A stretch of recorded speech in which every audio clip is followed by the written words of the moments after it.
The United States' leniency toward Houthis has pushed the rebels into further escalation.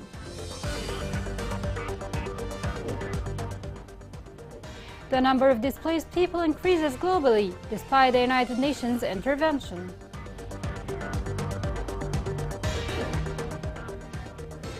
Kuwaiti organization distributes housing units for war-affected people in Marib.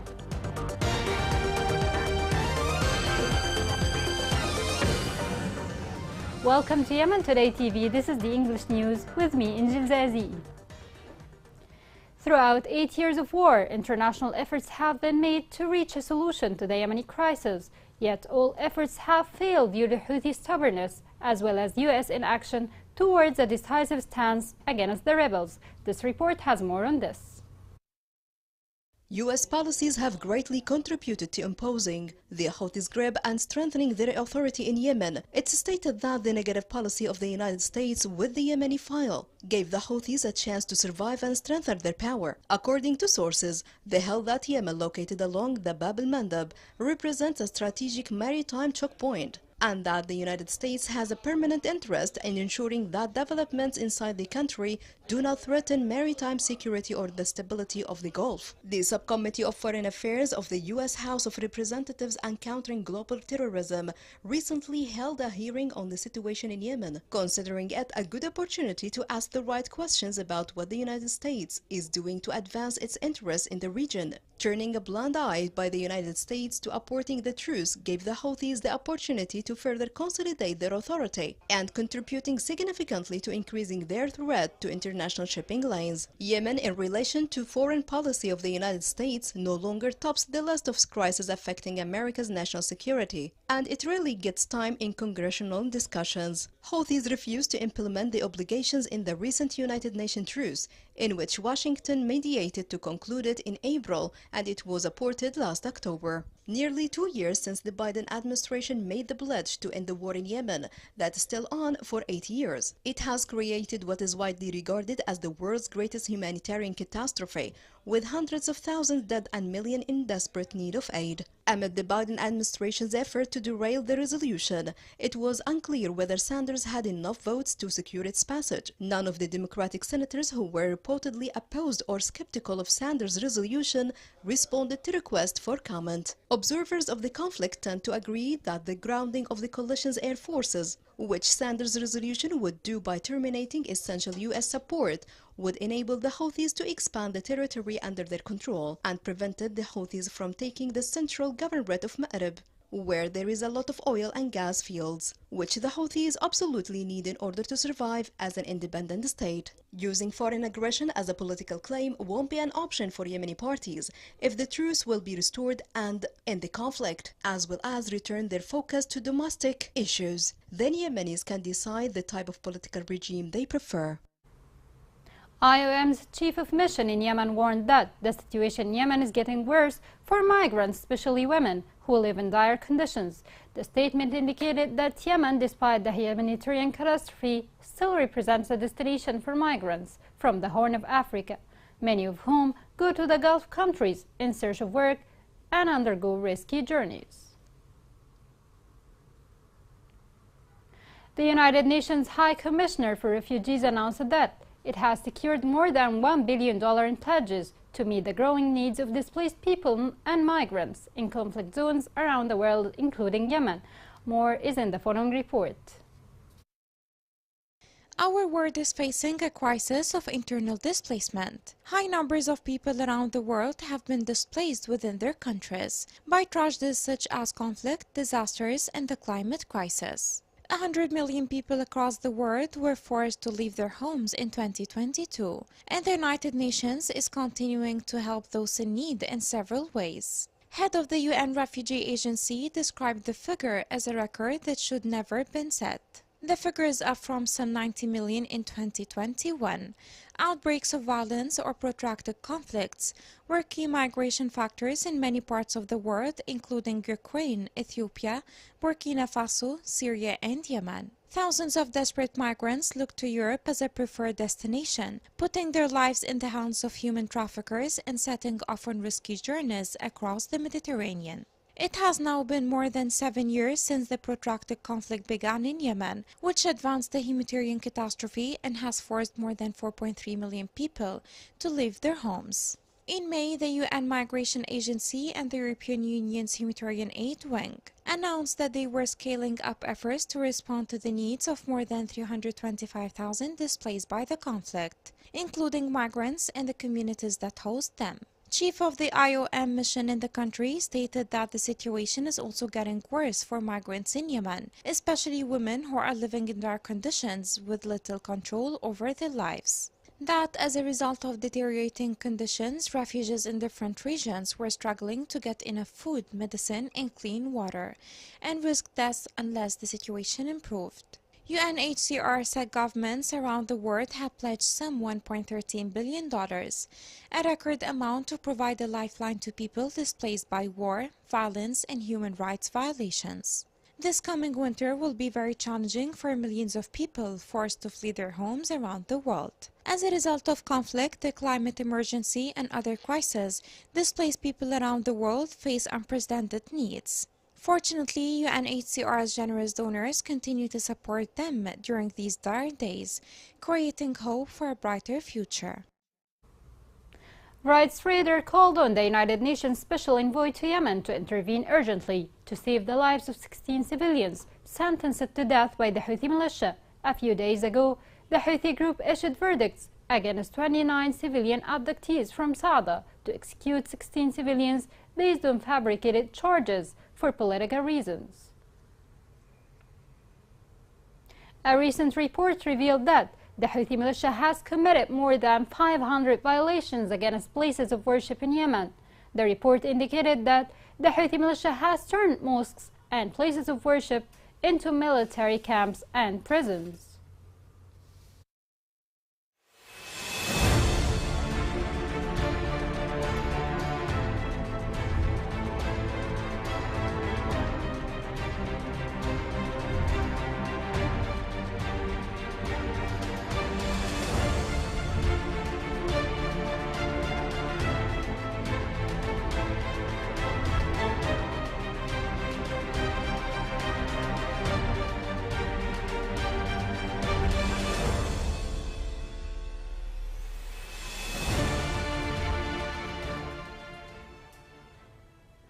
A civilian was injured by a mine explosion in Hodeidah Governorate. Local sources reported that a 30-year-old citizen was injured when a mine exploded in a village south of the Governorate. Hodeidah has the largest mine fields planted by the Houthi militia throughout Yemen.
The Houthi group held funerals for 4 of its fighters. According to the Houthi militia, 4 of its fighters were buried in the capital Sana'a after confrontations with the government forces.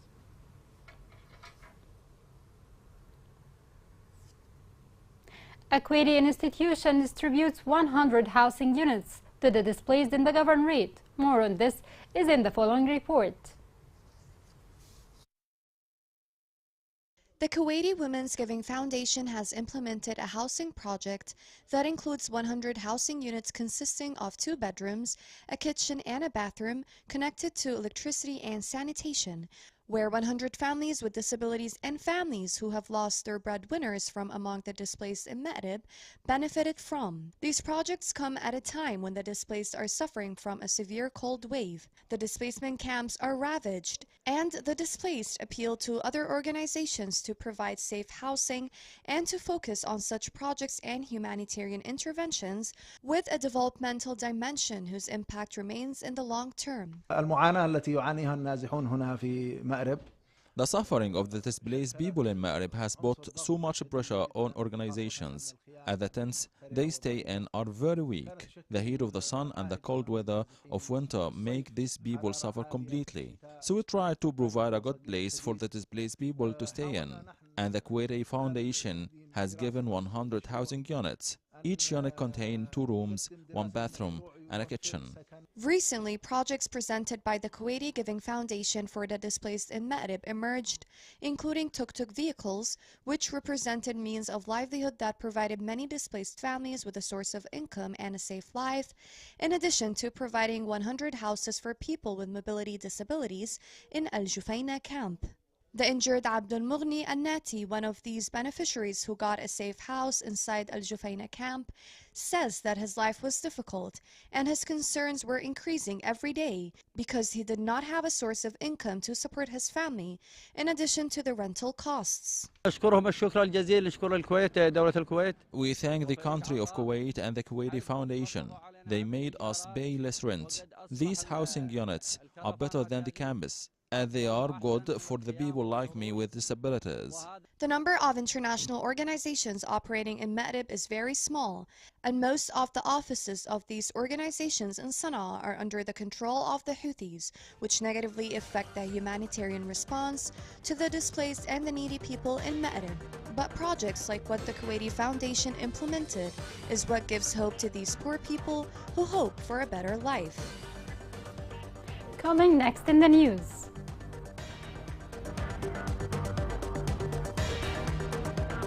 الاتحاد school in Taiz functions despite lacking basic logistics.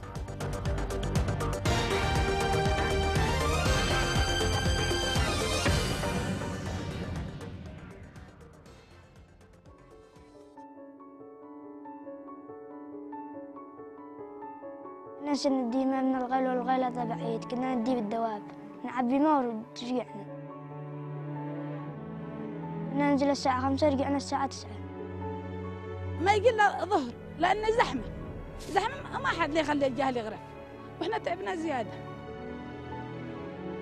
وكنت أحس صدري يوجعني وعزق لك ركبي يوجعيني. كنا بنستخدم حتى نغسل أولادنا يعني بأيام معدودة. كنت أغيب على المدرسة لأن كنت أروح الديمة. حتى وإن كان يجي الأمطار تروح هدر لأنه ما في معيار الزحمة. الوقت نشتري ب30,000 هي معها استهلاك ما يغلقش معها الشهر. لا تروح تطلب الله ولا أي حاجة، عاملة كل شغلك على الماء. Welcome back. 30 years passed on a school and nothing has changed except staying under the heat of the sun and the frost of the cold in pursuit of knowledge. More on the story is in the following report. In the open, surrounded by hay and in the courtyard of the rural mosque, the children at Al-Ittihad School in Al-Kinaya in Rosen, Al-Shamayatan district Taiz receive their schooling in an environment devoid of the fundamental components of stability. For 30 years, the school has lacked basic academic necessities. This school has been around since the 90s. For 30 years, we have been suffering from the lack of structure. This building is a mosque. We teach some students here and others out in the open, among weeds and under the shade of the trees. Even though there are dangers that might threaten their lives, students spend their daylight hours in these classrooms, under the sweltering sun and icy winter winds. The issue of inadequate structure has been raised to relevant authorities multiple times. However, to this day, this is the only school in the region that has not had its needs met. The people of the region are hoping for quick intervention and genuine pledges to help them realize their goal of constructing an integrated school that fits the educational landscape and puts an end to decades of hardships and pain. Students here and from adjacent communities were forced to uproot their lives to remote locations in a quest for stability. The year 2022 has shown that the humanitarian crisis in Yemen is showing some relief. The country, however, is far away from entering the recovery zone. This report has more details. In March 2023, Yemen enters its 9th year since the escalation of the conflict in 2015. The impact is of the prolonged conflict, compounded by the ongoing macroeconomic crisis, high levels of food insecurity, recurring natural disasters such as droughts and floods, and the lack of access to basic services have continued to drive back the humanitarian needs in Yemen. The 2023 humanitarian needs overview showed that some 21.6 million people will need humanitarian assistance next year, including some 13.4 million in acute need. Compared to 2022, when some 23.4 million people were identified with humanitarian needs, this is a 1.8 million decrease. A marginal improvement in the food security outlook in the last quarter of 2022, with 17 million people with acute food needs, compared to 19 million estimated in the second half of last year. The figures, however, still indicate that Yemen is the worst humanitarian crisis in the world. The Yemenis are entering a new year, leaving behind the worst man-made humanitarian crisis in the world. The year 2022 is full of events and developments, foremost of which was the announcement by the Yemeni President Abdurrabbu Mansour Hadi to transfer power to a transitional presidential council of 8 members, in addition to the important breakthrough in the Yemeni crisis.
Here is a reminder of the main headlines.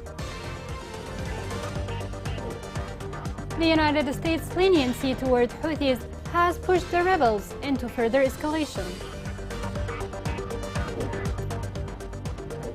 The number of displaced people increases globally despite the United Nations intervention.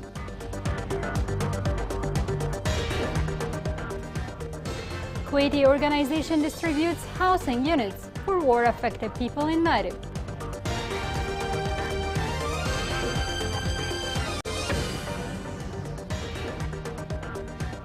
This is the end of the news. It was Injil Zazi. Thank you for watching.